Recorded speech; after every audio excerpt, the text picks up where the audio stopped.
অতিরিক্ত ভালো মানুষ সাজার চেষ্টা বন্ধ করুন। মনে রাখবেন, কোনো কিছুই অতিরিক্ত ভালো না।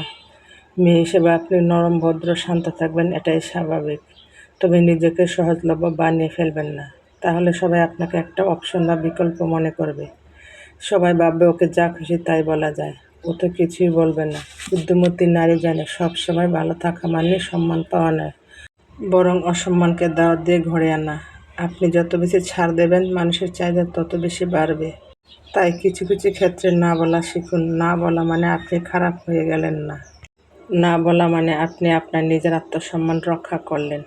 বুদ্ধিমতী নারী সবার উপকার করে, কিন্তু নিজের ক্ষতি করে নয়। সম্পর্কের ক্ষেত্রে নিজের একটা সীমা তৈরি করুন। তাকে বুঝিয়ে দিন এর বাইরে গেলে আপনি আর সহ্য করবেন না। একজন বুদ্ধিমতী নারী হওয়ার প্রথম শর্তই হলো গোপনীয়তা রক্ষা করা।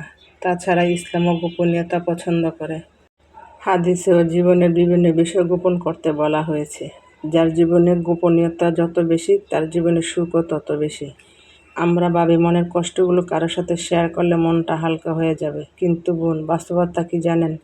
আপনি যখন নিজের দুর্বলতা, নিজের সংসারের অশান্তি বা নিজের ভয়ের কথা কারো কাছে প্রকাশ করবেন, সে হয়তো আপনার সামনে খুব আফসোস করবে, কিন্তু সময় মতো ঠিক ওই জায়গাতেই আঘাত করবে। বুদ্ধিমতী নারী জানে সব কথা সবার কাছে বলতে নেই। আপনার কষ্ট, আপনার চোখের পানির মূল্য একমাত্র আল্লাহ ছাড়া কেউ দিতে পারবে না। তাই সব কষ্ট, সব কথা তার সাথে শেয়ার করুন। হ্যালো এভরিওয়ান, আসসালামু আলাইকুম। কেমন আছেন আপনারা সবাই? দূরে এবং কাছে, দেশ এবং দেশের বাইরে যে যেখান থেকে ভিডিওটি দেখছেন, আশা রাখছি সবাই ভালো আছেন। আলহামদুলিল্লাহ, আমরাও বেশ ভালো আছি। প্রতিবারের মতো আজও নতুন একটা ভিডিও নিয়ে আপনাদের মাঝে হাজির হলাম। আশা করছি আমার আজকের ভিডিওটা আপনাদের কাছে ভালো লাগবে। আমার ভিডিওটি যদি ভালো লাগে, আশা করি আমার সম্পূর্ণ ভিডিও জুড়ে আপনারা আমার পাশে থাকবেন। আর আমার কথার মধ্যে কোনো ভুল ত্রুটি হলে আমাকে ক্ষমা করে দিবেন। আর আমার ভিডিওর কোনো অংশ যদি ভালো লেগে থাকে, প্লিজ আমার চ্যানেলটি সাবস্ক্রাইব করে সাথে থাকা বেল বাটনটি ক্লিক করে অল অপশনটি সিলেক্ট করে রাখবেন। যখন কোনো নতুন ভিডিও আপলোড করব, সাথে সাথে নোটিফিকেশন পেয়ে যাবেন।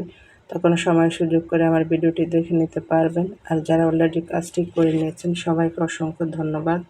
যাই হোক, কথা বলতে বলতে তো আমি সংসারের টুকিটাকি কাজ করে নিলাম। এরপরে তো আজকে বিরিয়ানি রান্না করব। আর আমি অফ ক্যামেরায় মুরগির মাংসটাকে মাখিয়ে বসিয়ে দিয়েছি। আর এদিকে এখন আমি চালগুলোকে ধুয়ে নেব, ধুয়ে পানি ঝরতে দিয়ে দেব। আর যেদিন বিরিয়ানি রান্না করব, ওই দিন একটু কাজের চাপ কমই থাকে, কারণ বিরিয়ানি রান্না করলে অন্য কোনো তরকারি রান্না করা লাগে না। আর বিরিয়ানি রান্না করলে সারাদিন আমার ছেলেমেয়েরা বিরিয়ানি খায়। আর যেদিনে আমি রান্না করি, ওই দিন বেশি করে রান্না করে নিই, যাতে তারা 3 বেলা খেতে পারে। আর আমি পুরো 1 কেজি চাউলই রান্না করে নেই। আর এখনকার ছেলেমেয়েরা বিরিয়ানি খুবই পছন্দ করে। তারা বিরিয়ানি হলে আর কিছু লাগে না, মুরগি, বিরিয়ানি, মাংস এগুলো খেতে চায়। যাই হোক, কথা বলতে বলতে তো আমার পোলাওর চালগুলোকে ধুয়ে নিলাম। এখন ছাঁকনির মধ্যে চালগুলোকে পানি ঝরতে দিয়ে দিলাম। আর এদিকে আমার মুরগির মাংসটা কষানো হয়ে গিয়েছে।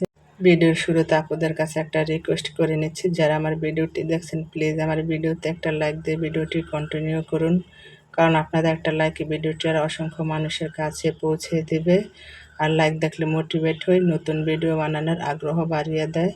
আর একটা ভিডিও বানাতে অনেকটা কষ্ট হয়। সংসার সামলে, বাচ্চা কাচ্চা সামলে ইউটিউবে ভিডিও ছাড়া অনেকটা কষ্টের ব্যাপার। তাই আমার কষ্টের কথা বিবেচনা করে আমার পুরো ভিডিওর অংশ জুড়ে থাকবেন। কি ভিডিওটি টেনে টেনে দেখবেন না, হয়তো দেখতে দেখতে ভালো লেগে যেতে পারে। আর ভালো লাগা থেকে ভালোবাসা সৃষ্টি হয়ে যেতে পারে। আর আগে আমি প্রতিদিন ভিডিও দিতাম, আর পরে আবার একদিন পর পর দিতাম। আর এখন আমি প্রায় 1 সপ্তাহের কাছাকাছি হয়ে যায় ভিডিও দিতে গিয়ে। ব্যস্ততার কারণে এখন সময় মতো ভিডিও দিতে পারি না। সেজন্য ভিডিওতে ভয়েস দেওয়ার সময় অনেক সময় তোতলামি ভাব চলে আসে, প্লিজ সবাই ইগনোর করবেন। যাই হোক, কথা বলতে বলতে এদিকে আমার মুরগির মাংস কষানো হয়ে গিয়েছে। এর মধ্যে পোলার চালগুলোকে দিয়ে কতক্ষণ নেড়ে চেড়ে এখন গরম পানি দিয়ে দিলাম। আর আগে আমি যখন বিরিয়ানি রান্না করতাম, মাংসটাকে আলাদা রান্না করে রেখে দিতাম, পরে আবার পোলাওটাকে আলাদা তেলের মধ্যে নেড়ে চেড়ে দমে দিয়ে পরে মাংসটাকে মিশিয়ে নিতাম। আর এখন আমি মাংসটাকে রান্না করে এর উপরে চালগুলোকে দিয়ে রান্না করে নিই। আর রান্না করাটা হলো একটা আর্ট। আপনি যত বেশি রান্না করবেন, তত বেশি রান্না শিখে যাবেন, তত বেশি সব কিছু জানবেন, বুঝবেন। আর আগে তো আমি কিছুই পারতাম না, আর এখন মাশাআল্লাহ আস্তে আস্তে সব কিছু করতে পারি, করতে জানি। আর দুনিয়াতে এমন কোনো কাজ নেই যে কঠিন, সব কাজে চেষ্টা করলে পারা যায়। চেষ্টা ছাড়া কোনো কাজেই পারা যায় না, চেষ্টা করলে সব কাজেই সফল হওয়া যায়। আর আমি যে কিনা প্লেট দিয়ে ভাত খেতে পারতাম না, আর এখন আমি ৩টা বাচ্চা সামলে সংসারের সমস্ত কাজ করে আল্লাহর রহমতে সব কিছু গুছিয়ে রাখতে পারি। আসলে বয়স যত বাড়ে মানুষের ধৈর্য তত বাড়ে, আর আল্লাহর কাছে শুকরিয়া আদায় করে আল্লাহ যেন আমাকে সুস্থ রাখে। আমি সুস্থ থাকলে আমার সংসার ঠিক থাকবে, আমার ছেলে মেয়ে ঠিক থাকবে। তাই আমি সর্বদা আল্লাহর কাছে আমার সুস্থতা কামনা করি। আল্লাহ তুমি আমাকে সুস্থ রাখো, সুস্থ থেকে যেন সংসারের কাজগুলো করে ৫ ওয়াক্ত নামাজ পড়ে ছেলে মেয়ের পিছনে সময় বের করতে পারি। যাই হোক, কথা বলতে বলতে এই তো আমি বাজার থেকে কিছু সবজি নিয়ে আসলাম, আর সবজিগুলোকে এখন ফ্রিজের মধ্যে রেখে দিচ্ছি। আর সুস্থতা হলো আল্লাহর দেয়া সবচেয়ে বেশি বড় নিয়ামত। সুস্থ থাকলে দুনিয়ার সব কিছু ভালো লাগে, আর অসুস্থ হলে দুনিয়ার কোনো কিছুই ভালো লাগে না। আর আমি মনে করি কাজের মধ্যে থাকলে মানুষের শরীর স্বাস্থ্য মন সব কিছুই ভালো থাকে, মনের ভিতর কোনো দুশ্চিন্তা থাকে না। তাই এখন নিজেকে সবসময় ব্যস্ত রাখার চেষ্টা করি। আর ব্যস্ত রাখবো কি, এমনিতে আমার ছেলে মেয়েদেরকে মাদ্রাসায় নিয়ে আসা যাওয়া করে সংসারের সমস্ত কাজ করে তারপর আবার ৫ ওয়াক্ত নামাজ পড়ে সারাটা দিন যায় এভাবে করতে করতে। আর দিন যত যাচ্ছে ব্যস্ততা ততই বাড়ছে।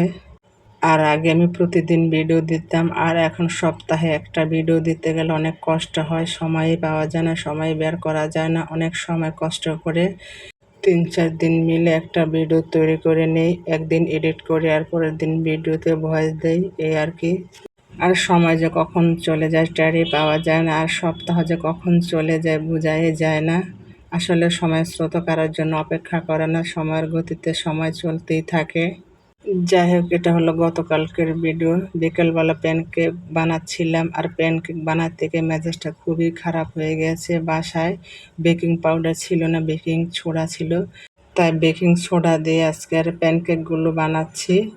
যাই হোক, নতুন অভিজ্ঞতা হলো, সোডা দিয়েও প্যানকেক বানানো যায়, শুধু বেকিং পাউডার দিয়ে বানানো যায় না। এখন বাসায় ছিল বিধায় দেওয়াতে বুঝতে পারলাম যে সোডা দিয়েও প্যানকেক হয়।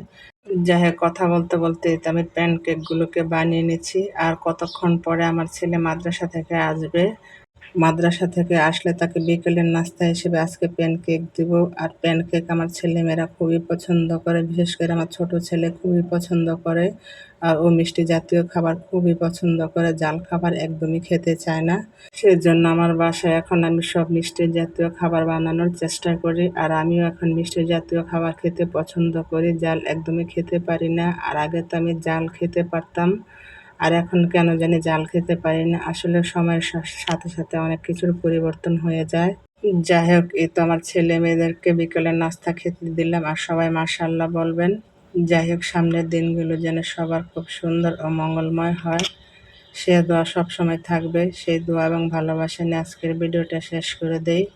সেই পর্যন্ত আল্লাহ তাআলা আপনাদের ভালো রাখুক, সুস্থ রাখুক। আমিও আমার পরিবারের জন্য দোয়া করবেন, আমিও সবার জন্য দোয়া করি। আল্লাহ হাফেজ। আসসালামু আলাইকুম।